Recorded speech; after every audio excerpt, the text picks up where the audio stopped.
আমি তোমার যারা যারা আছে আমি সবাইকে পুনর্জীবিত করে দিচ্ছি।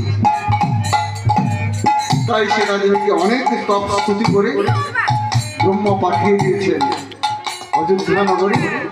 আর এইদিকে ব্রহ্মাদেব যিনি সৃষ্টিকর্তা ব্রহ্মাদেব কমণ্ডল থেকে জল নিয়ে সবার উপরে দিল জলে পড়া অঙ্গ ধারা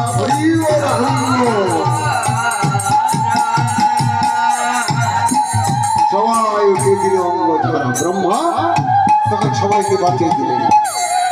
আচ্ছা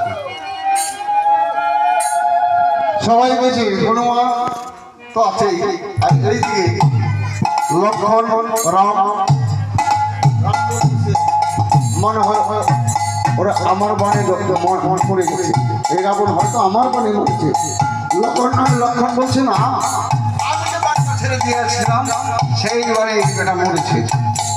এইভাবে সবাই যার যার বিরোধীদের বাহাদুরি দেখাচ্ছে, কিন্তু শেষে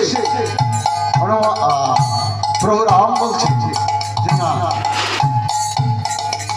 এইভাবে আমরা বিরোধীদের বাহাদুরি আর করবো না।